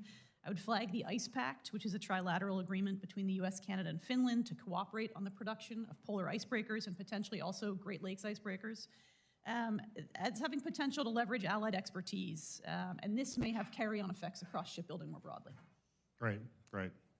Dr. Mercer, I know that both Arctic and Antarctic research requires collaboration across a number of government agencies, and that this research is absolutely key to our understanding as to how to operate in those regions. So my question to you is, in addition to the economic and security importance of the Coast Guard's role in overseeing our icebreaker fleet, which we just talked about, could you discuss the role that the Coast Guard plays in supporting NSF work and how important that is to support? Absolutely. We have a very strong working relationship with the Coast Guard, both in the North and the South. And in the North, NSF actually funds all the science capability on the Healy, as well as the technicians that operate the science capability on the Healy. We also fund a lot of research that happens aboard the Healy. So for example, when it was transiting from Alaska over to Greenland, north of Russia, we had active research on that cruise last year. Great. Thank you. Thank you, Mr. Chairman. Thank you. Senator Blackburn. Thank you, Mr. Chairman, and thank you to each of you for being here. Mr. Gray, I want to come to you. Many of us have seen what China has done in Africa, around Djibouti, with the port that is there, and also in Latin America. And we have listened to Xi Jinping and the CCP leadership talk about the Polar Silk Road and putting this as a part of their Belt and Road initiative. So I'd like for you to talk about why it is important that we strengthen this bond with Greenland and pay more attention to this because of the impact of the CCP. Senator, it's a great question. This is a playbook that the Chinese Communist Party run. They do it all over the world. I've seen it personally in the South Pacific. They do it in Latin America. They do it in Southeast Asia, in Sub-Saharan Africa. They start by, you could call it the Belt and Road Initiative, you can call it the Polar Silk Road, whatever terminology they want to use. But what it is predatory lending, primarily usurious interest rates, for what we often call white elephant projects, projects that very often serve no economic purpose. And don't last. And then they're stuck with debt diplomacy. Exactly. And once they have the debt diplomacy, ma'am, the Chinese come in and use that as for coercive political control over small developing states that can't push back and don't have the ability to counter the CCP's malign influence. And what I'm so concerned about, and why I think this topic is so critical, is that something very similar we're beginning to see bits and pieces of this in the high north, in the Faroe Islands, in Greenland to some extent in recent years. We've seen it in Svalbard. We've seen it in Iceland. This is beginning to happen. The Chinese are signaling their intention to pursue this more actively, and that's why because we know the playbook, we need to be prepared to push back proactively. Dr. Pincus, I want to come to you because I had seen a quote from Biden NSC Council Director Brennan, and he made a comment at a Wilson Center event in 22 that the U.S. has accepted that China has a, and I'm quoting him, vested interest in the Arctic. I completely disagree with that because China, just because they're calling themselves a near Arctic neighbor, does not give them a vested interest. And I want you to talk a little bit about that type attitude with that perspective that China is using this for their security and endangering our national security. Thank you, Senator, for that question. China has expressed its interests in the Arctic with an Arctic policy statement that came out in 2018, and they mention a host of interests that they have in the region. They talk about the emergent shipping lanes, they talk about natural resources, they talk about scientific data, and so those are their articulated interests in the region. And I think it's, in terms of their economic interests, China is a resource importing country. There's a lot of resources in the Arctic region. It is not surprising that they would pursue those resources. Their pursuit of those resources is adverse to the interests of the United States. Okay, Mr. Gray, I want to pivot to you on this because China focuses on dual-use technologies. And of course, we don't know where the China Economic Development Department, MOFCOM, ends, pardon me, and their military begins. And this is what they couch as dual use. And I would like for you to give what you see as specific steps that we can take against the CCP in this regard to stop them from using this as a research and test site. It's an incredibly important question, Senator. I think this is where my concerns about the current trajectory of the political relationship between Denmark and Greenland are so acute. We have to have a plan for this, the reason you outline, and for reasons of even more conventional military purposes. We have to have a plan for what comes next. And if we don't know what the 56,000 people in Nuuk, what their political organization looks like post-Copenhagen, which they say will happen, what you're describing is going to become even more prevalent. And we've seen this happen in places in the South Pacific that are similarly sized. We have to have a plan for what comes next. Thank you. Thank you, Mr. Chairman. Thank you, and I'd now like to recognize Mr. Sullivan, who also is going to preside while I run down to the floor and vote. Thank you, Mr. Chairman, and thank you very much for holding this very important hearing. You know, the Arctic issues are something that, as the senator representing the only Arctic state in the country, I care deeply about, so appreciate the chairman focusing on this. You know, I want to first mention, I think the idea of the president looking to purchase Greenland has already been mentioned by a number of the panelists. Other presidents have thought about this. I think it's a wonderful idea if we can pull it off. Truman, Andrew Johnson, others did. But I also think it's important to remember, this is an op-ed I wrote in the Wall Street Journal a couple weeks ago saying, hey, Greenland's nice, good to go if we can get it, but remember our Arctic state, Alaska, because everything that people talk about with regard to Greenland, we have in spades already in America. It's called Alaska. Arctic location, strategic and critical minerals, oil and gas, cornerstone of America's missile defense. It's all there. The problem is, as the panelists know, when Democrats get in power, Biden was the latest example, they want to turn Alaska into a national park, not recognizing our state for what it is, which is a strategic crown jewel for America. The father of the U.S. Air Force, General Billy Mitchell, in testimony before Congress in the mid-1930s called Alaska the most strategic place on the planet. And it is. So that's what we're focused on. Don't forget Alaska. Fortunately, unlike President Biden, President Trump has already made it very clear that he's not going to forget Alaska.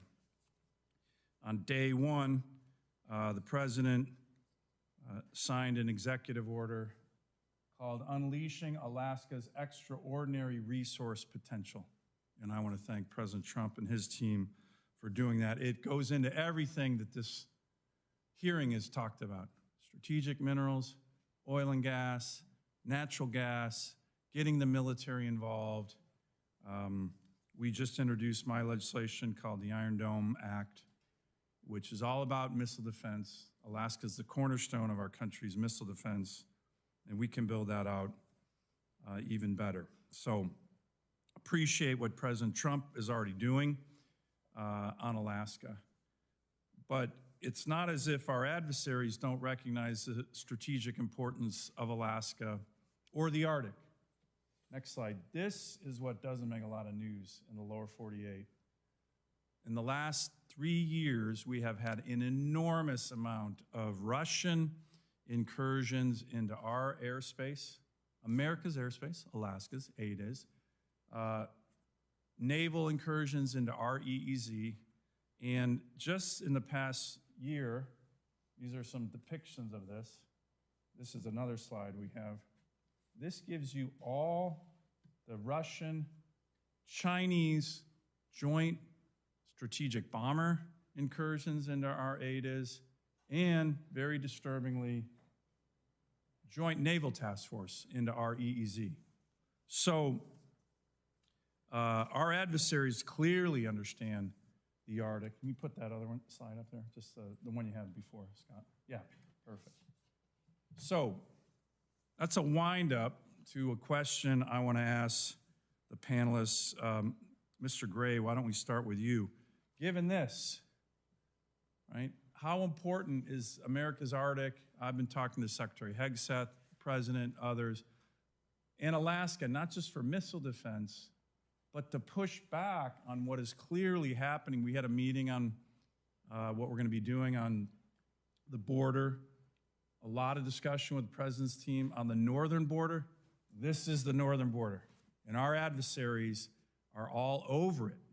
And in my view, what we need is a lot more infrastructure, a lot more military, a lot more missile defense, a lot more unleashing Alaska's critical minerals, oil and gas, and we couldn't have a better partner right now with President Trump.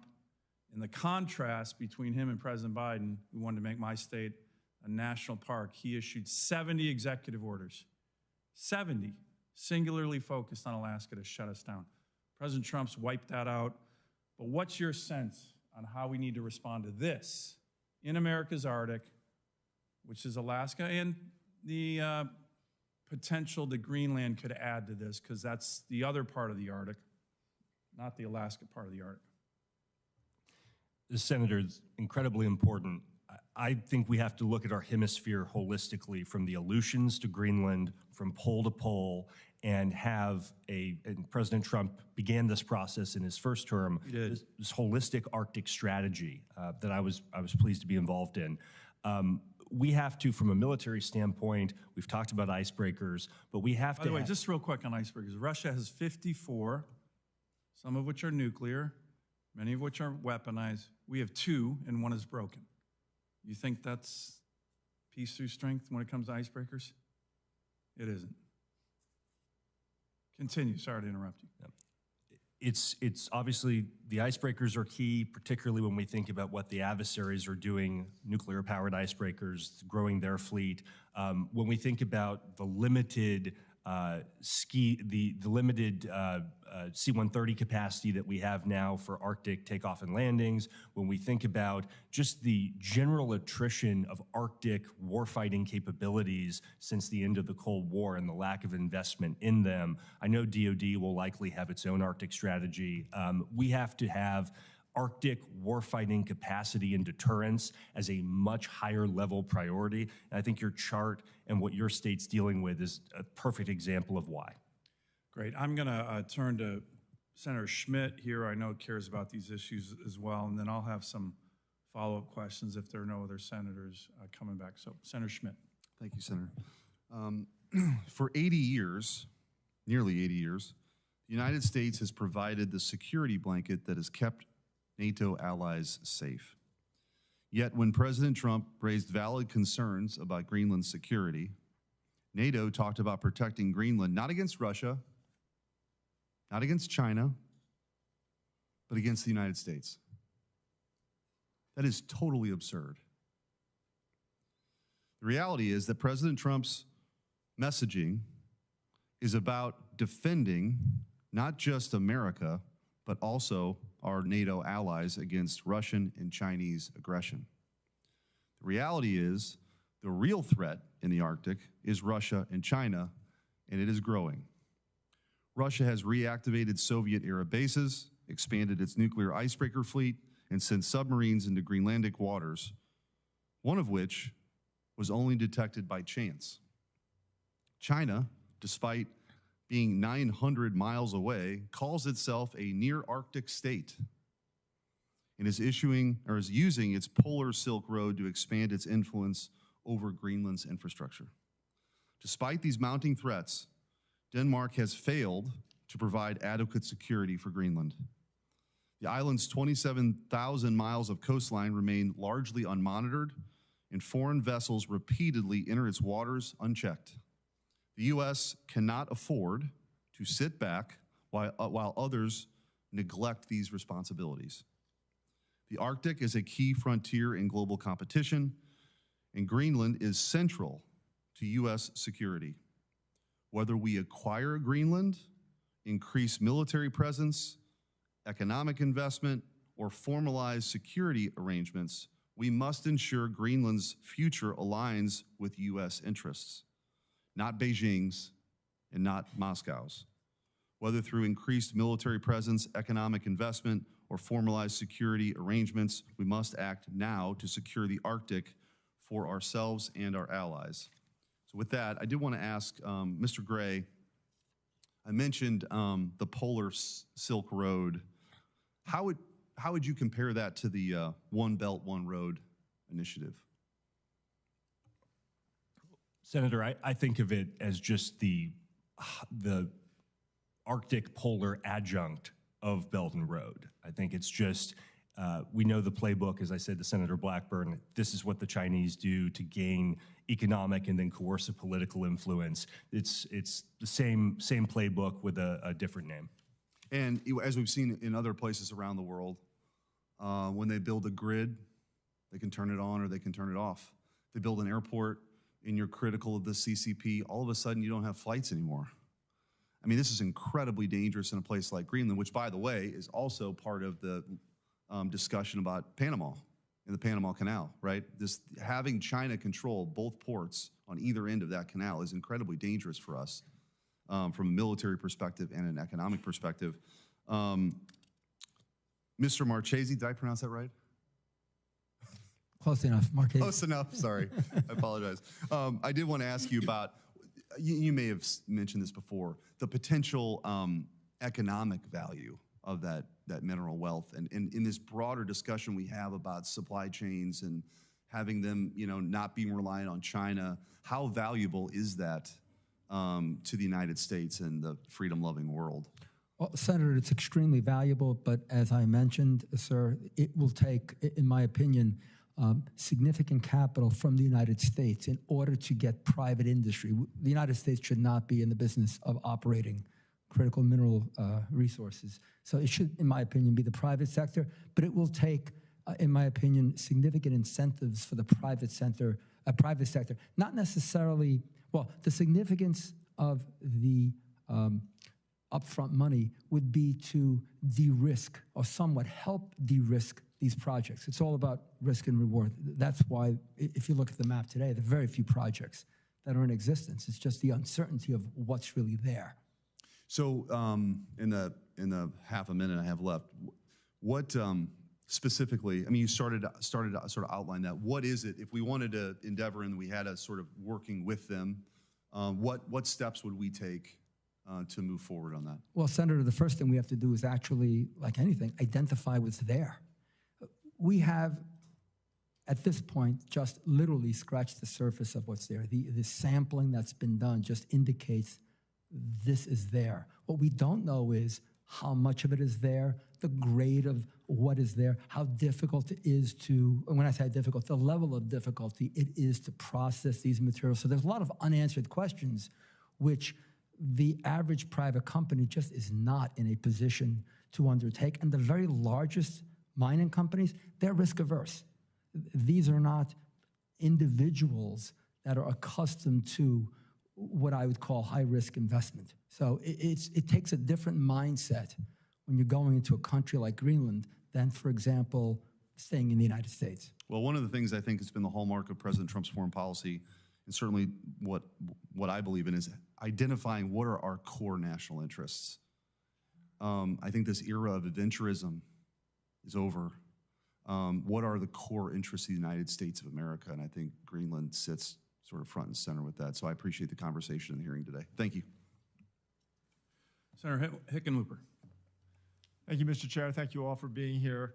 Dr. Pincus, several Colorado institutions are actively conducting research to advance the Department of Defense's 24 Arctic strategy. Center for National Security Initiatives at CU Boulder launched into sensing technology, energy, cybersecurity. The Center for Combat Medicine and Battlefield Research at the Medical Center at CU Anschutz is taking a leadership looking at Arctic casualty care for warfighting that's there.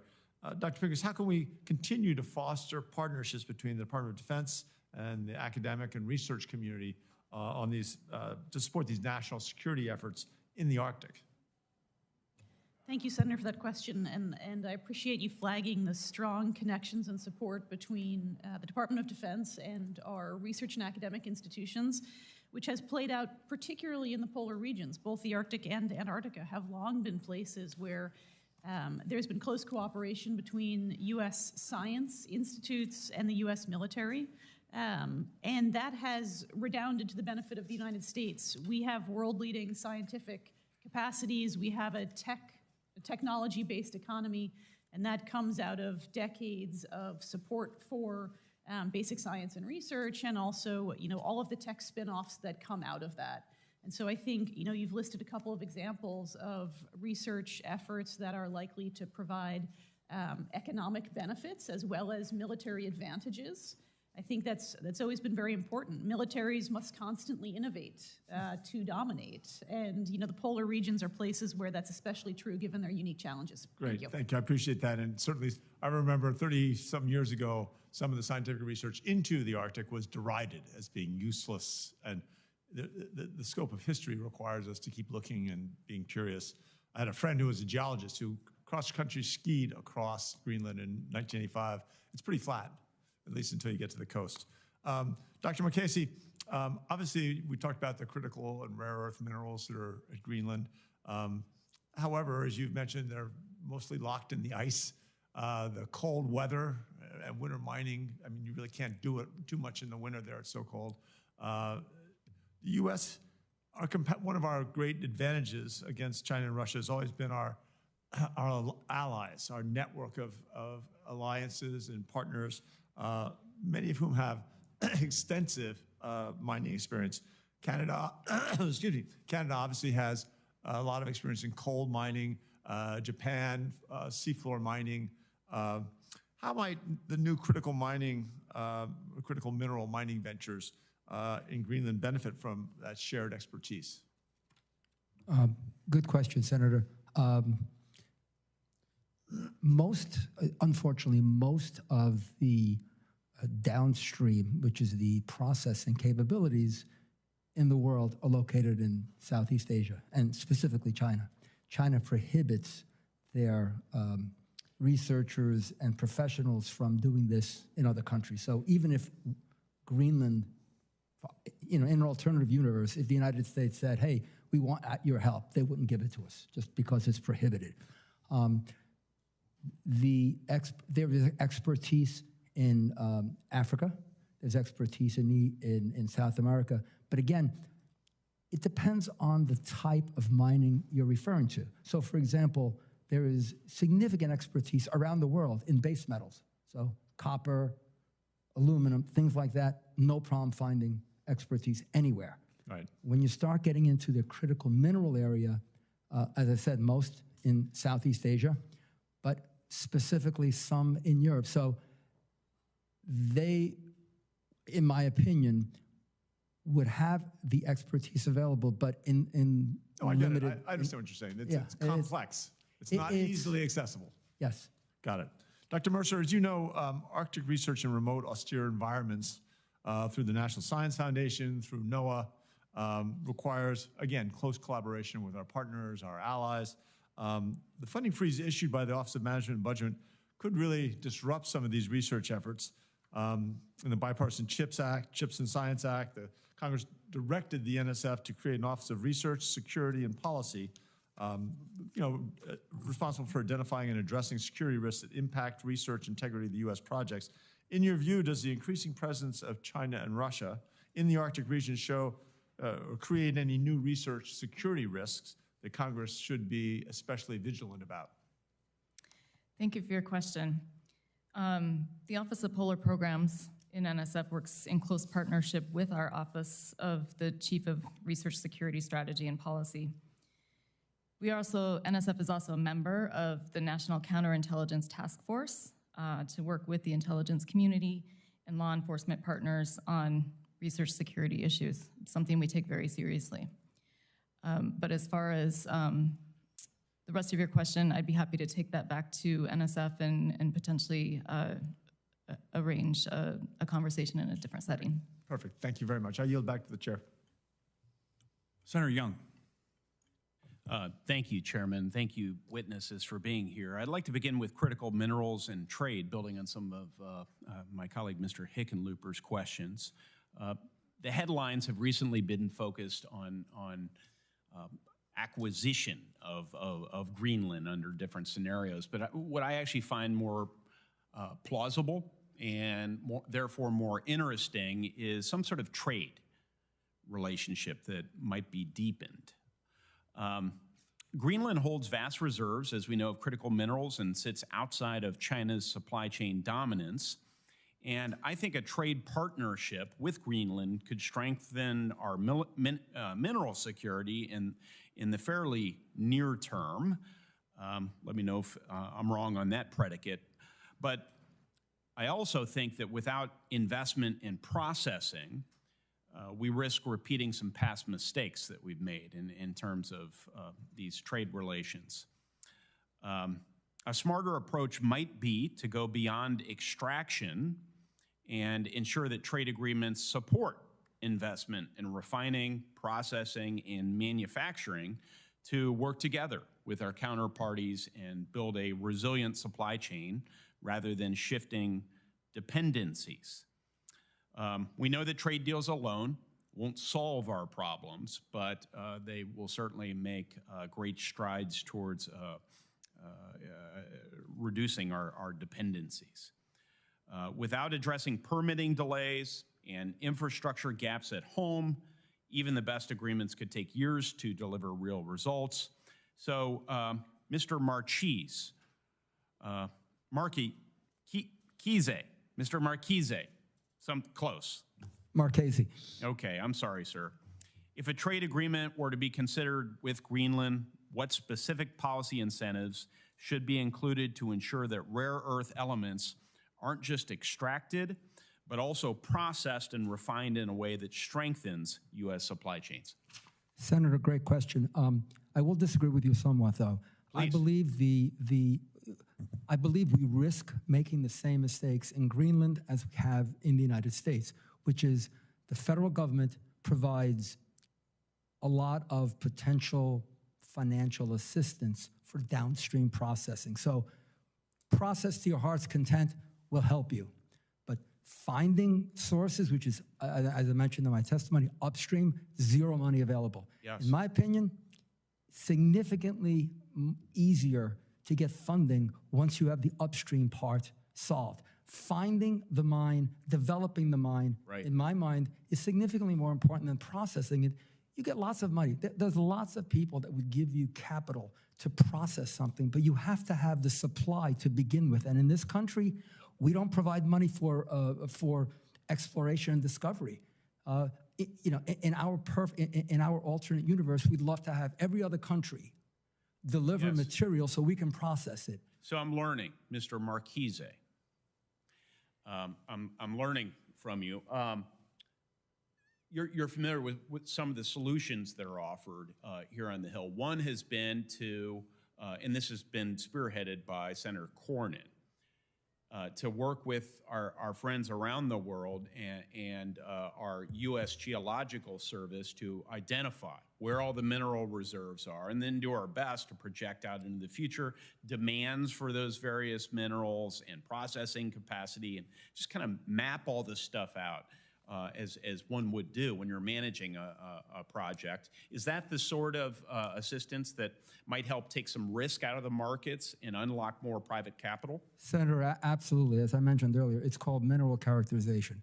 We absolutely need to do that first in order to allow a private company, and mostly smaller companies, as I said, larger companies are risk averse. Yes. They'll pay you handsomely to buy something from you once you've developed it for them, but we're not at that point.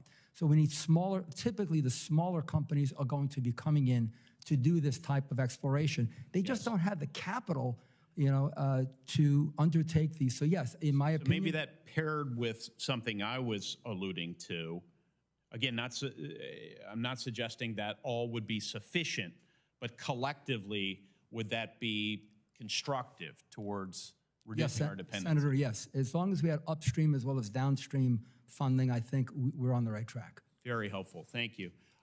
If I could just ask one more question related to ice breaking. Mr. Gray, can you describe how our lack of multiple functional icebreakers affects our influence in the Arctic region, just for my constituents? Yes. Well, Senator, it just limits our capacity to go where we need to go when we need to go. It limits deterrence, it limits presence, it limits our ability to have domain awareness of critical sea lanes, and it cedes the key seaways to adversaries who are making those investments, China and Russia, who are building the world's largest icebreaker fleets, including nuclear icebreakers. And not just military. It doesn't just cede the military playing field to them. It cedes the commercial. Is that accurate?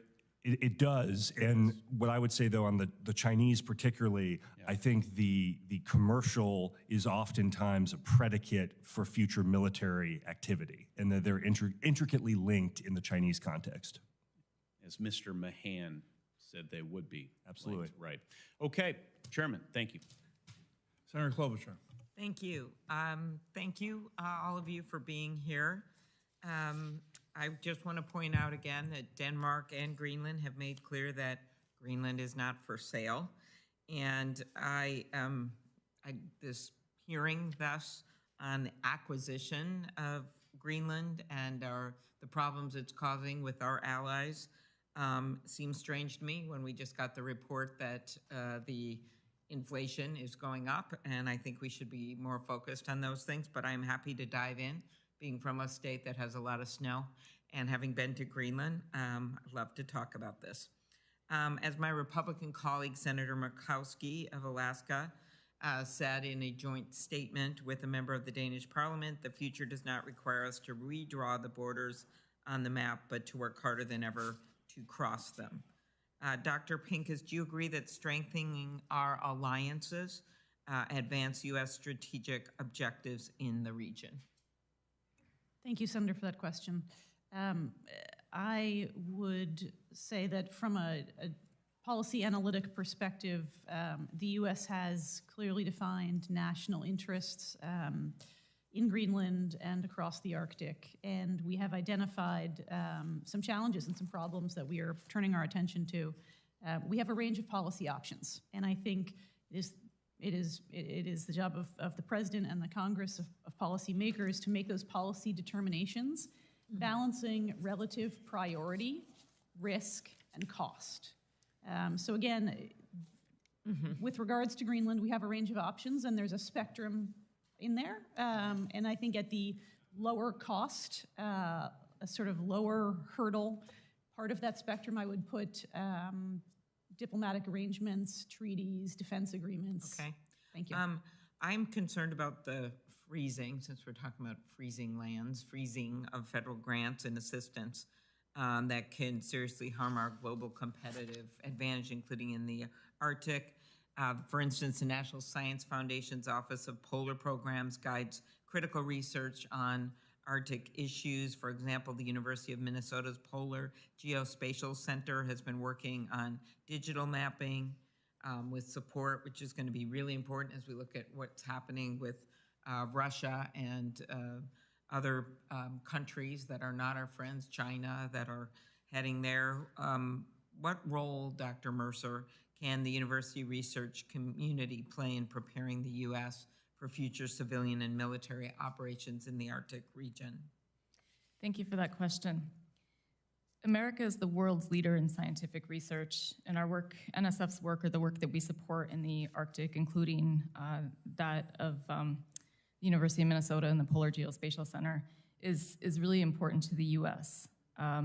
As I noted before, we're strong collaborators with other U.S. government agencies, including various Department of Defense services, and as well as the government of Greenland. So I think that those relationships between academia and the various government institutes that further research in the Arctic are really important. Okay. Dr. Pincus, different topic, icebreakers, big deal for the Great Lakes, and as you can imagine, last November, Canada, Finland, and the U.S. formalized the Icebreaker Collaboration Effort Pact, known as the Ice Pact, very creative, to build more icebreaker ships, essential tools to open trade routes. I've talked to representatives of both countries outside of the U.S., Canada, and Finland about this. How can we maximize our collaboration with Canada and Finland in the Arctic? And I know you share my concerns about slow momentum for building in the U.S. What can more be done to boost the domestic manufacturing? So first question on Finland, Canada. Second one is what we can do here besides getting more icebreakers in conjunction with them. And maybe that's the answer. So, thank you, ma'am. I appreciate that. The Wilson Center has been consulting extensively on the Ice Pact and on icebreaker construction, and there are a number of hurdles here. And they include labor and workforce challenges. There's a shrinking talent pool, and shipyards are competing for skilled labor. We do not have a national shipbuilding strategy or unified shipbuilding plan to help align yards and ships for best fit. Our contracting practices are often adverse for business interests. For example, we often use firm fixed price contracts on first-in-class ships and vessels, and that places all of the risk on a shipyard. Our specifications and requirements are often permit perfection to be the enemy of the good. And so I think there's a lot of things that we could do and lessons that we could learn from our foreign counterparts in terms of leveraging their expertise and speeding up our acquisition. But one point I do want to make is that the Coast Guard cannot just get more hulls. Yes, we need a lot more icebreakers, but they also need people and they need funding to run those hulls. We see with the recent acquisition of the Storis that it is going to be years before it comes into operational capacity because of the refits that it's going to need and the The Coast Guard is under strain now with demand for its mission set. We're seeing challenges meeting all of those demands. There's strains placed on people and families. This is true for the Navy as well. The world wants the Coast Guard to be in a lot of places and the Navy to be in a lot of places. And so I think we need hulls, but we also need people. And how do you see the last question, the ice pact working with Canada and Finland and helping? I think it's a little too soon to say. There is tremendous potential there, but the implementation is going to be the real challenge right now. We have plans in place, but there haven't been resources appropriated to support the implementation of ice pact. So I think DHS and Coast Guard are working through some of those challenges, and it will be interesting to see if we can make some creative solutions around relaxing trade restrictions, perhaps permitting in skilled labor that could help us build icebreakers faster, perhaps relaxing some ITAR restrictions on tech sharing. So I think there's a lot of ways for innovation, but we have to pick our targets. And again, apply that sort of range of analysis. What's the top priority? Where are we willing to accept some risk and pay some cost? Thank you. Thank you. Thank you, Senator Klobuchar. I'm going to just wrap up with a few more questions for the panel here. First, going back to this chart, I want to get a sense of why do you think this has been a pretty dramatic increase from Russia and China in unprecedented joint naval and strategic bomber task forces into our airspace, into our water, EEZ. And related to that, Mr. Gray, you talked about presence.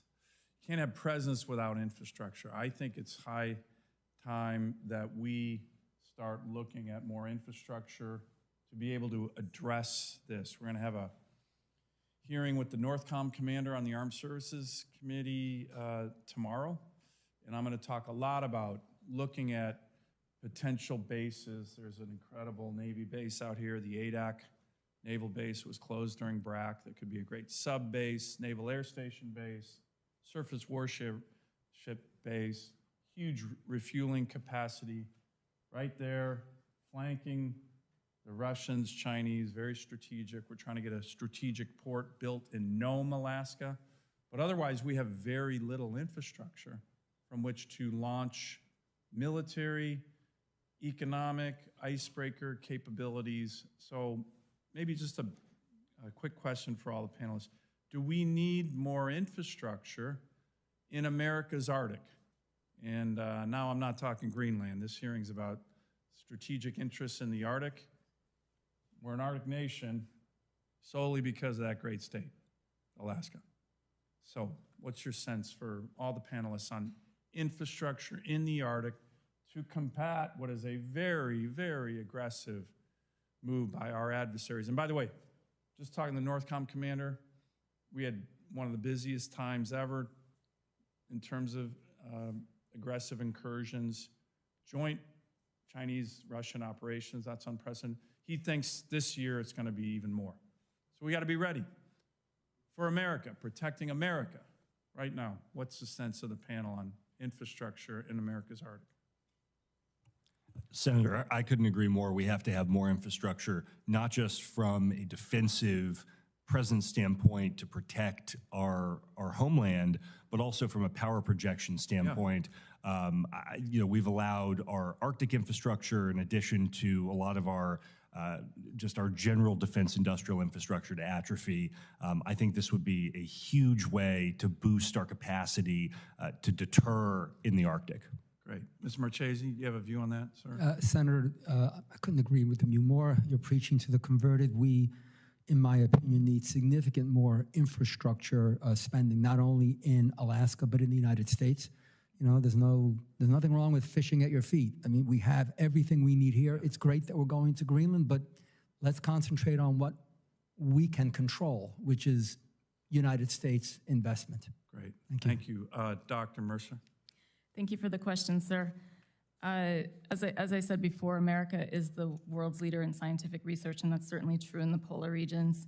We rely on heavily, in order to be the leader in research in the polar regions, on the Coast Guard icebreakers, the LC-130 aircraft, the C-17 aircraft, the space-based Patufic in Greenland. And as I noted in my opening testimony, we're in the process of designing, in the design process to recapitalize and modernize Summit Station at the center of the Greenland ice sheet. Great, thank you. And Dr. Pincus.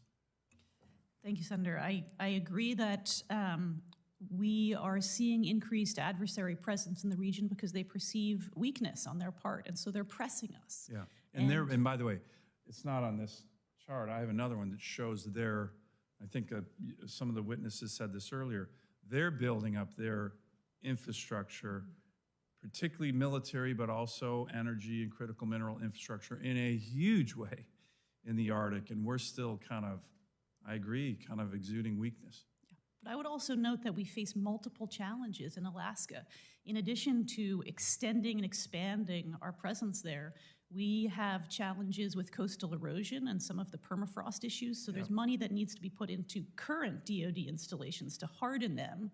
We're also seeing the expansion of wildland fires and other novel challenges. So I think efficient spending decisions to get as much bang for our buck is important so we can meet the full range of national security through economic and community concerns related to that really wide range of challenges. So, I would put the Coast Guard at the top of the list because it's got a broad mission set and its assets can be utilized for a lot of different purposes. Obviously, DoD assets can be applied to civil disasters as well. And then new technology that can help us respond effectively and juggle competing demands, whether it's from a massive wildfire, a big coastal storm, like some of the storms we've seen in Western Alaska, or military challenges. We have to do all of those at the same time. So it's a real big problem set, and I appreciate you flagging it. Good. Thank you. Well, listen, we're going to be working on this. Our budget reconciliation plan here on the Senate side is going to have a lot of resources for our military, for the border, by the way, the northern border as well as the southern border, and the Coast Guard. And I think that's going to be welcomed, hopefully in a bipartisan way. But listen, I want to thank the witnesses. This has been a great hearing. The issue of the Arctic is a really important one. Appreciate the chairman putting this on the agenda really early in his tenure. Senators will have until close of business on Wednesday, February 19th, to submit additional questions for the record from our witnesses. We respectfully request the witnesses to try to get those back by Wednesday, March 5th. To respond to questions for the record.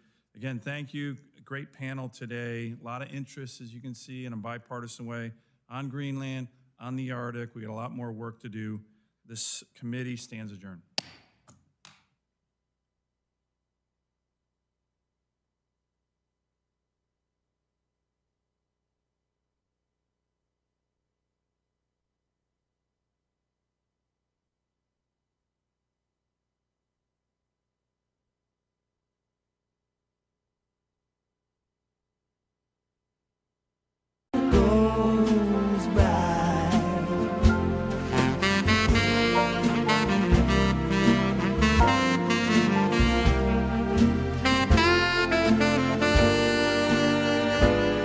Times don't change, right?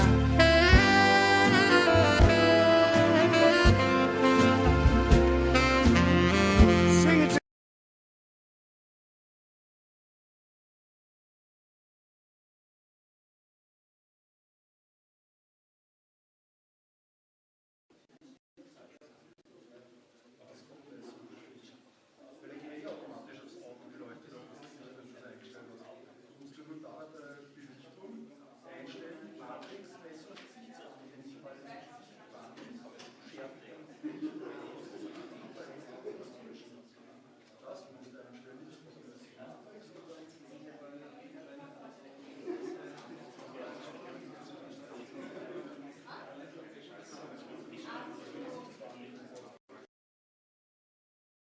Channel 1. Channel 1. Channel 1. Channel 1. Channel 1. Channel 1. Channel 1. Channel 1. Channel 1. Channel 1.